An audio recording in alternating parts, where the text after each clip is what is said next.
Selamlar herkese. MCBS Akademi Episode 1 hepiniz hoş geldiniz. Bu videoda ben Deniz, sizlere marketing departmanındaki ilk eğitim videosunu anlatıyor ve sunuyor olacağım. Ben kimim? İsmim Erdem Apak, MCVP BXM 1920.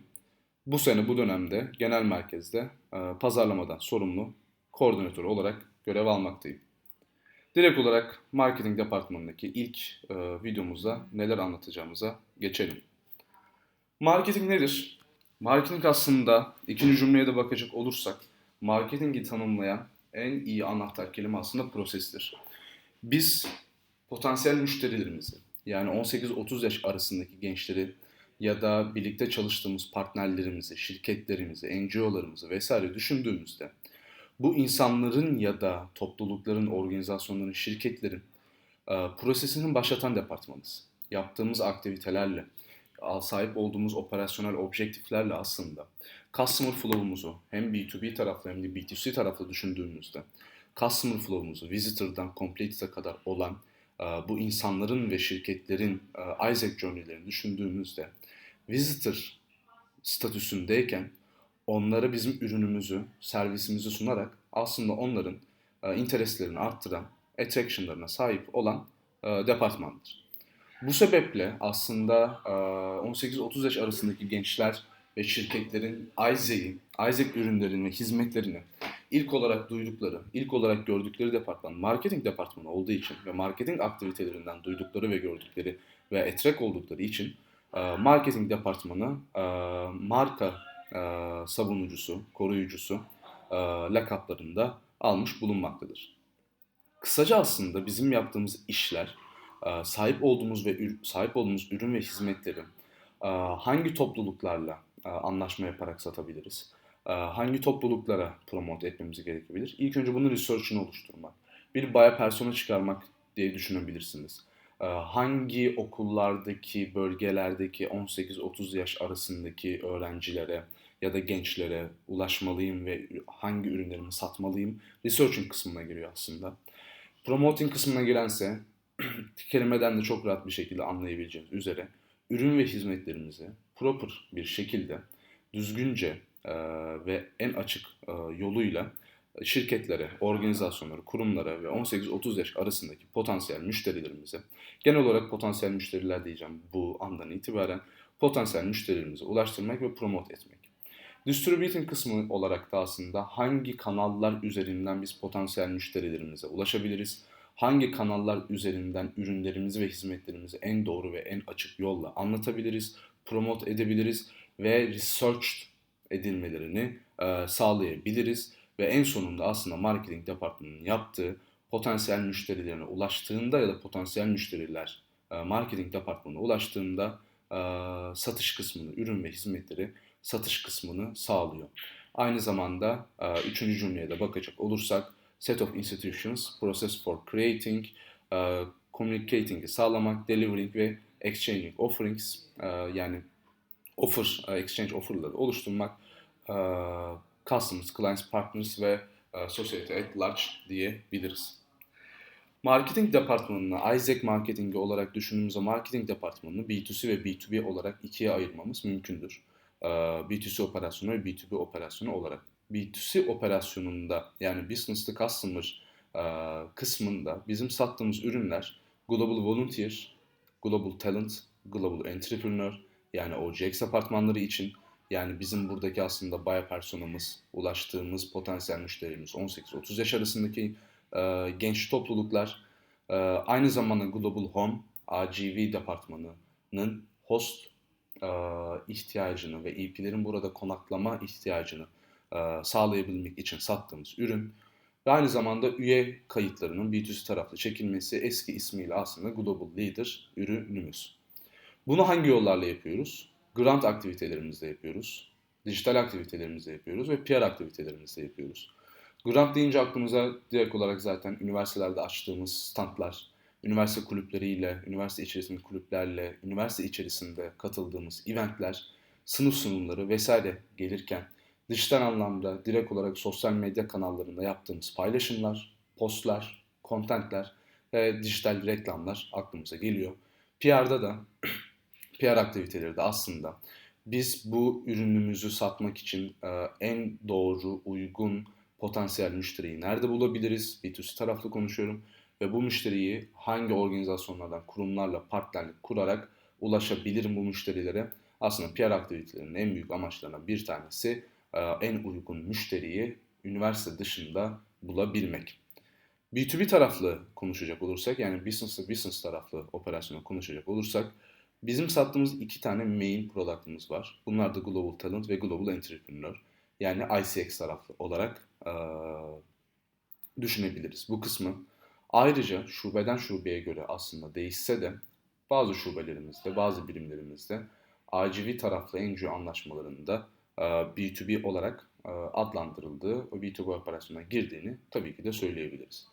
B2B tarafında ne yapıyoruz peki? Yine aynı şekilde Grant Dijital ve PR aktivitelerimiz mevcut. Grant deyince aklımıza örneğin fair katılımları olabilir. Dışarıdaki organizasyonlarla yaptığımız ya da katıldığımız eventler PR kısmına giriyor.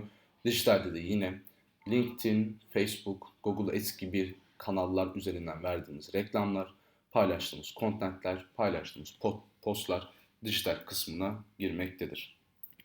Diğer konuya geçecek olursak aslında son konumuz B2C ve gördüğünüz üzere B2B takım liderlerinin, JD'lerinin açıklanması. B2C takım liderleri iş tanımlarını açıklanmasıyla başlayalım. Her takım liderinin, departman fark etmeksizin aslında her takım liderinin sahip olduğu ilk iş tanımı üyelerine takım standartlarının implementasyonudur. Çeyrek başından çeyrek bitimine kadar aslında her bir takım liderinin bu iş tanımında sahip olduğu hedef takım standartlarının %100 bir şekilde implemente olması ve uygulanmasıdır her bir takım üyesi ve takım içerisinde. İkinci maddeye geçecek olursak, responsible for pre-attraction phase of customer flow for each product. Yani aslında customer flow'u düşündüğümüzde, pre-attraction kısmını düşündüğümüzde pre-attraction phase'inde sahip olduğumuz visitor, open gibi statüslerde marketing departmanı, B2C takım lideri aslında her bir product, her bir ürün için, yani daha demin saydığım, B2C'de saydığım her bir ürün için özellikle OCX taraflı olarak sorumludur. Burada visitor'ı open'a convert etmekte, open'a applicant'a convert etmekte, yaptığımız dijital grant ve PR aktivitelerle sorumluluğu ve iş tanımı vardır. Üçüncü kısmına geçtiğimizde be align with DM Team Leader to be sure B2C advertisement and the contents. Burada demeye çalıştığımız aslında bir B2C takım lideri örneğin bir grant aktivitesi yaptığında farklı bir opportunity sunarken aynı anda, aynı haftada DM takım lideri farklı bir opportunity'nin contentini sunamaz. Farklı bir reklamla alakalı content, farklı bir opportunity için yaratılan bir reklam olamaz. Yani burada DM takım lideri ve B2C takım liderlerinin operasyonel olarak hangi product bu hafta satılacak potansiyel müşterilerimize, hangi opportunity, hangi fırsat sunulacak potansiyel müşterilerimize sürekli olarak align olması lazım ki biz herhangi bir pik zamanını kaçırmayalım ya da potansiyel müşterimizi kaçırmayalım. Dördüncü olarak baktığımızda bir alan bitti OGX Apartments, yani OGX marketing sinerjisinin takım liderleri bazında iş tanımları da keza VP'lerinde olduğu gibi takım liderlerinde vardır. Burada marketing takım liderinin OGX departmanındaki operational timeline'ı bilmesi, buradaki objektifleri iyi bir şekilde öğrenmesi, OGX apartmanlarında iş nasıl yapılıyor, Visitor, Open, Applicant'tan sonra, hatta Applicant kısmından sonrasında OGX apartmanlarındaki funnel süreci nasıl işliyor, Customer Flow'da Complete'e kadar nasıl devam ediyor, B2C takım liderlerinin hem bunları bilmesi gerekiyor.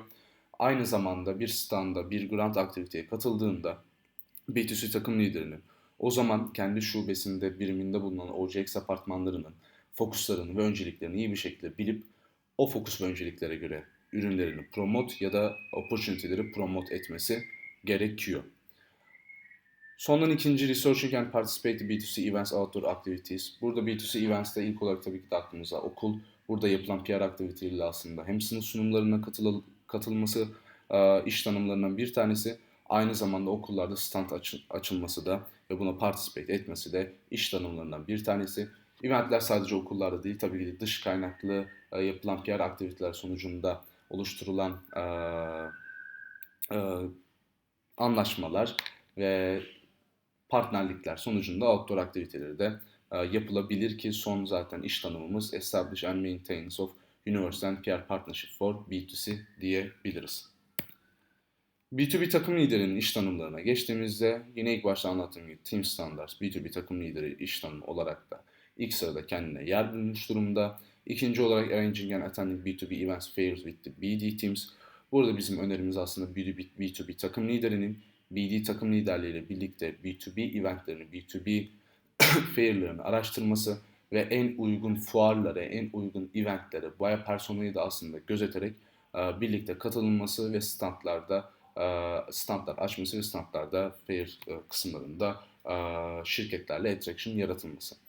Üçüncü kısım yine B2C takım liderinde olduğu gibi responsible for pre-attraction phase of customer flow. B2C takım liderine söylediğim visitor open kısımlarının aslında B2B'de bir şirket, bir organizasyonda, kurum içinde hemen hemen aynı olduğunu biliyorsunuz zaten. B2B takım lideri yine bunlar responsible.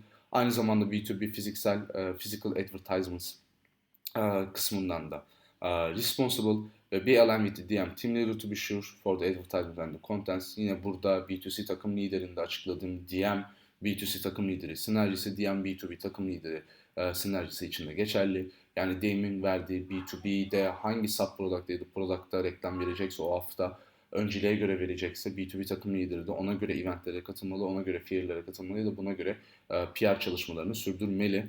Ve BD, AGT, GE departmanlarıyla aynı şekilde align ve sinerjik bir şekilde operasyonu sürdürmeli.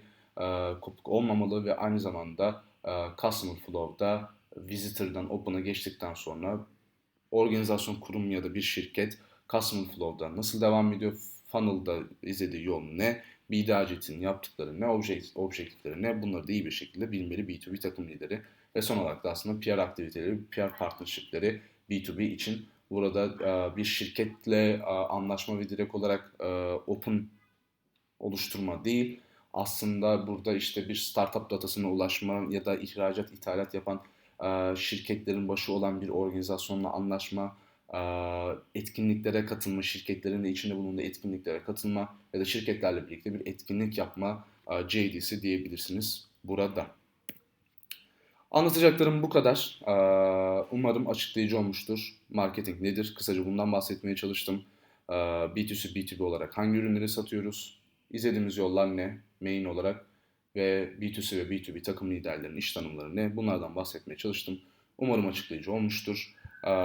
Teşekkür ederim. İkinci bölümde görüşmek üzere.